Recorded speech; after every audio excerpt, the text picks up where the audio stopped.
اللہ صلی اللہ علیہ وسلم ایک دن آپ نے سوچا کہ کیوں نہ مکے سے باہر نکل کر تبلیغ کی جائے. اس کے لیے آپ نے انتخاب کیا طائف کی بستی. طائف کی بستی یہ مکے کی ساتھ تقریباً 50 میل کے فاصلے پر. طائف کی بستی اور مکہ کی بستی ان کی بہت ساری چیزیں آپس میں ملتی جلتی تھی. رستے میں جتنی زمینیں تھی وہ ان کی آپس میں تقسیم تھی. مکہ کے کئی لوگوں کے باغات طائف تک جو ہے وہ موجود تھے.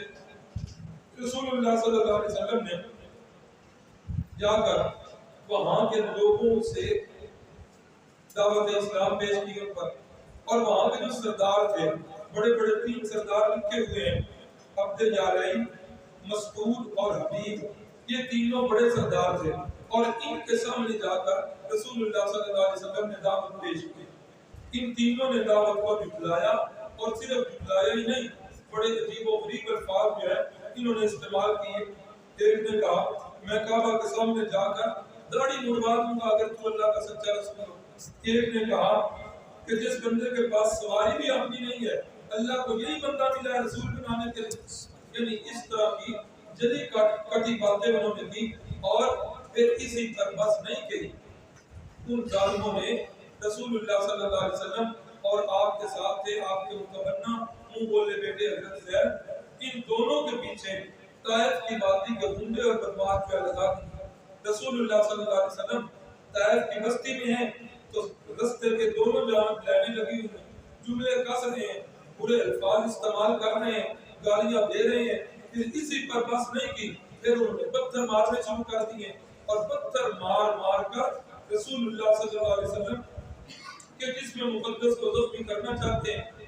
حضرت زید بیچارے کبھی آگے ہوتے ہیں, کبھی دائیں, کبھی بائیں, کبھی پیچھے. وہ زید ایک ہے اور چاروں طرف سے رسول اللہ صلی اللہ علیہ وسلم پر حملہ ہو رہا ہے. حضرت زید کا کئی جگہ سے بیچاروں کا سر پڑ, جب تک وہ کرتے رہے برداشت, لیکن ظالم جو ہے وہ تیرے پاس نہیں کرتے. رسول اللہ صلی اللہ علیہ وسلم جب تھک ہار کر نڈال ہو کر نیچے بیٹھ جاتے تو وہ ظالم آپ کی بغلیں مبارک میں ان کے اندر ہاتھ ڈال کر پھر اٹھاتے اور پیچھے سے دھکے دیتے, اور دوسرے جو ہے وہ پتھر مارنے شروع کرتے. رسول اللہ صلی اللہ علیہ وسلم کا گلاب کی پتیوں سے نرم و نازک وجود, جس وجود مقدس پر کبھی گندی مکھی اللہ نے نہیں بیٹھنے دی تھی, آج وہی وجود مسعود, آج وہی جسم مقدس, آج وہ لہوان ہو رہا ہے. اور حدیث میں اور سیرت کی کتابوں میں یہ بات ملتی ہے کہ رسول اللہ صلی اللہ علیہ وسلم کا خون اتنا بہا کہ آپ کے نالین مبارک, آپ کے جوتے مبارک میں ان کے اندر خون جم گیا. اور آپ صلی اللہ علیہ وسلم چلتے ہوئے, مکہ کے 2 بندے تھے, ربیعہ کے بیٹے عتبہ اور عتیبہ, ان کا رستے کے اندر ایک انگوروں کا باغ ہے. رسول اللہ صلی اللہ علیہ وسلم اس انگوروں کے باغ کے اندر جا کر پناہ لیتے ہیں, اور وہاں آپ صلی اللہ علیہ وسلم پہنچ کر ایک دعا کرتے ہیں. اس دعا کے الفاظ بڑے ہی عاجزی والے ہیں. جب بھی دعا کے الفاظ وہ پڑھے جاتے ہیں, عربی زبان جو بھی کچھ کر لے, اردو کے اندر وہ مفہوم ادا نہیں ہو سکتا. ہر یہ زبان جو ہے اس کا جب بھی اس کا ترجمہ کیا جائے, اس کے اندر وہ جو ہے نہ چاشنی رہتی ہے نہ وہ غم رہتا ہے. بہرحال کچھ الفاظ مبارکہ, اللہم انی اشکو الیک ضعف قوتی, اے اللہ میں تیری طرف شکوہ کرتا ہوں کہ اے اللہ اگر میرے وجود پر اتنی سختیاں ہونی تھی, یہ دن بھی میں نے دیکھنا تھا, تو اللہ میرے وجود کو تو نے اتنا نرم و نازک کروں تھا. وَقِلَّةَ ہِیلَتِی وَحَوَانِیَ النَّاسِ, اے اللہ مجھے لوگوں کے سامنے اتنا ہلکا کر دیا. یا ارحم الراحمین, اے رحم کرنے والے, انت رب المستضعفین, اے کمزوروں کے رب, اے میرے اللہ, انت ربی الہ من تکلنی, اے اللہ تو ہی تو میرا پالنے والا ہے. اے اللہ تو مجھے کس کے سپرد کر رہا, الہ بعید یجاہمنی او الہ عدو ملکتہ امری, اے اللہ تو مجھے کس کے سپرد کر رہا ہے, ایک ایسے بے درد بندے کی سپرد کر رہا ہے جو ہر لحاظ سے میرا انتقام مجھ سے لینا چاہتا ہے. اے اللہ تو مجھے ایک ایسے دشمن کے سپرد کر رہا ہے جس دشمن کے ہاتھ کے اندر تو میرا معاملہ دے دیا ہے. اے اللہ, اے کمزوروں کے رب, میں اسی بات کا شکوہ کرتا ہوں، اشکو میں شکایت کرتا ہوں کہ اتنے ستم میرے وجود پر ڈالے تھے تو میرا وجود جو ہے وہ تو اتنا نرم و نازک نہ بنا سکتا۔ دعا کر کے رحمت کائنات فرماتے ہیں اِلَّمْ يَكُنْ عَلَيَّ غَضَبٌ فَلَا أُبَالِي، اے اللہ تیری توحید کی راہ میں مجھے یہ سب کچھ برداشت۔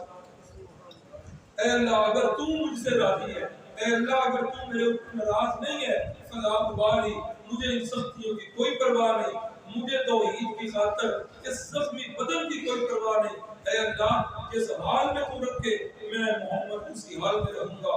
اے اللہ اگر تو ہنسانا چاہے میں ہنس لوں گا، اگر تو رلانا چاہے اے اللہ میں رو لوں گا۔ اے اللہ اگر تو تین دن تک میرے گھر میں فاقہ کروانا چاہے اللہ میں ان ساری چیزوں کو تیری توحید کی خاطر میں بدلا۔ حضرت پاک صلی اللہ علیہ وسلم سے اماں جی فرماتی ہیں کہ احد کا میدان جو ہے جس وقت عارضی طور میں شکست ہوئی وہ بھی دن بڑے سخت تھے۔ رحمت کائنات صلی اللہ علیہ وسلم کے دندان مبارک شہید ہوئے، اس کی زرہ کی کڑیاں وہ رخسار مبارک میں پیوست ہو گئی، بڑے سخت دن تھا۔ اماں جی پوچھتی ہیں میں نے پوچھا یا رسول اللہ آپ کی حیات طیبہ میں احد کے دن سے بھی زیادہ سخت کوئی دن آیا ہے؟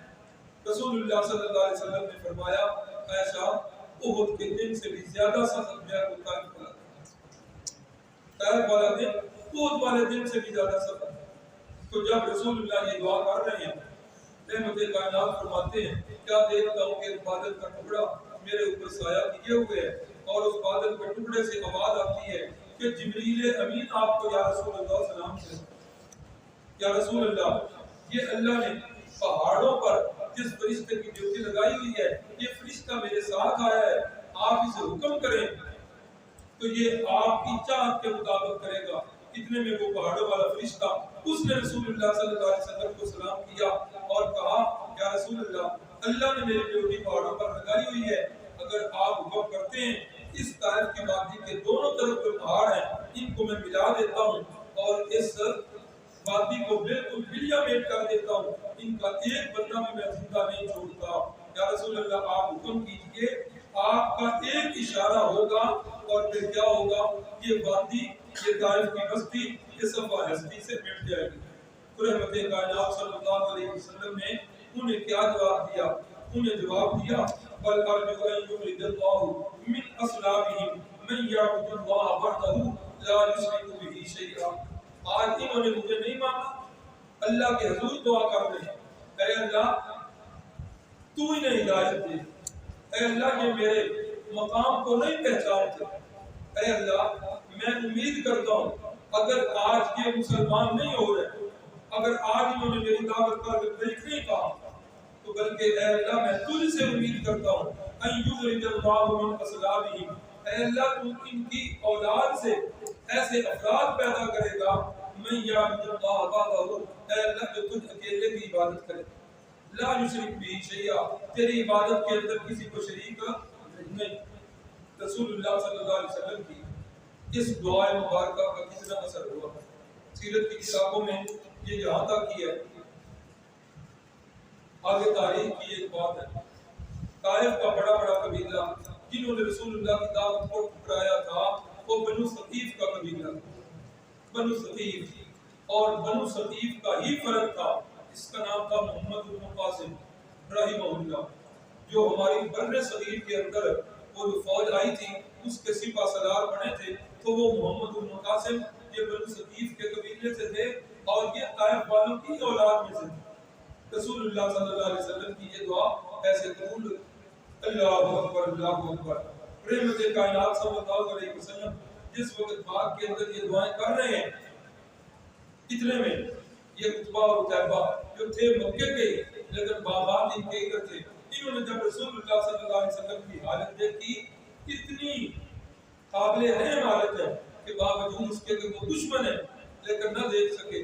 ان کا نصرانی عیسائی غلام تھا جس کا نام اداس تھا، اس اداس کو انگوروں کے کوچے دیے اور کہا کہ اس بندے کے پاس لے جاؤ، ہے تو یہ ہمارا ہی لیکن کیا کریں یہ اپنے باپ دادا کے دین کو چھوڑ چکا ہے، اس کی حالت ایسی ہے اپنا قومی بھائی جاؤ جا کے اس کو پیش کر کے آؤ۔ اس کی اسے اشد ضرورت. اب جس وقت غلام عداس جو ہے وہ لے کے آئے انگور، تو رسول اللہ صلی اللہ علیہ وسلم نے پڑھا بسم اللہ الرحمن الرحیم. عداس کہنے لگے یہ بسم اللہ کون سی پڑھ رہے ہیں؟ یہاں اس علاقے میں تو یہ بسم اللہ نہیں چلتی، یہاں تو پڑھنے والے پڑھتے ہیں بسم اللہ والعزہ، لات اور عزہ کے نام کو لے کر جو اپنے کام کو شروع کرتے ہیں. اور یہ ہمارے دور کا یہ آج کل بھی چل رہا ہے. جہاں جہاں والد صاحب اللہ تعالیٰ علیہ کرم کرے جب پڑھا کرتے تھے گھر سے بھاگ کر انہوں نے قرآن مجید کی تعلیم حاصل کی. دادا جان جو ہے وہ ان پر ناراض رہے، اسی وجہ سے ناراض ہو گئے کہ ہم نے جو ہے نا اب اس مولویوں والے شعبے میں کیوں جانا ہے، ہمیں جو ہے شریک کرنا دیں گے. کوئی لمبی داستان ہے، لیکن والد صاحب کہتے ہیں جب بھی گندم کی کٹائی کا موسم آتا میں اپنے والد کے پاس چلا جاتا، باوجود اس کے کہ وہ مجھ سے ناراض ہوتے میں ان کے سارے کام پہ کیا. والد صاحب بتایا کرتے تھے کہ جب وہ درامتی والی گندم کی کٹائی ہوتی تو جس وقت ہم کاٹنا شروع کرتے تھے تو اس وقت ہم یہ پڑھا کرتے تھے یا بھی استاد. کوئی اسی زمانہ جاہلیت کی جلدیاں آ گئی. حالانکہ میرے محبوب نے فرمایا کل امر فی باری لم یبدأ فیہ بسم اللہ فہو ابتر. فرمایا ہر وہ کام شان والا، ہر وہ جائز کام جس کی ابتدا بسم اللہ سے نہ کی جائے وہ کام جو ہے اس کے اندر برکت نہیں. رحمت کائنات نے جب بسم اللہ پڑھ کے انگور شروع کیے لکھا ہے یہ بسم اللہ اس علاقے میں تو نہیں پڑھی جاتی. آپ نے فرمایا تم کون ہو؟ کہا میں عیسائی ہوں. کس علاقے سے ہو؟ نینوا بستی ہے جی میری. اچھا نینوا بستی، وہ یونس علیہ السلام والی بستی. حضرت یونس علیہ السلام کا نام سنا اس کی تو آنکھ کے چار. آپ یونس علیہ السلام کو کیسے جانتے ہیں؟ فرمایا وہ میرے بھائی ہیں، وہ بھی اللہ کے نبی تھے، میں بھی اللہ کا نبی ہوں. فرمایا اس نے پوچھا آپ کی دعوت کیا ہے؟ فرمایا میری دعوت بھی وہی ہے جو حضرت یونس کی دعوت تھی، لا الہ الا اللہ تفلحوا. ساری مخلوق سے رشتے توڑ کر ایک مالک سے رشتے جوڑنے والے بن جاؤ، دنیا جہان میں کامیاب ہو. اب جس وقت اس نے یہ بات سنی تو رسول اللہ صلی اللہ علیہ وسلم کے ہاتھ مبارک چومنے لگ پڑا، قدم مبارک جو ہے وہ چومنے لگ پڑا. اب جس وقت دور بیٹھے ہوئے اس کے مالکوں نے دیکھا کہ یہ تو کام خراب ہو گیا، اس نے تو ہمارے غلام کا جو ہے وہ بھی کام خراب کر دیا. انہوں نے آواز دی، انہوں نے کہا ادھر آ جاؤ، اس کے دین کو مان کر اپنا دین نہ چھوڑ دینا، بے دین نہ ہو جانا. لیکن جو کچھ ہونا تھا وہ تو ہو چکا تھا. قداس جو ہے وہ کلمہ پڑھ کے محمد عربی کا غلام بن گیا رضی اللہ عنہ ورضوہ.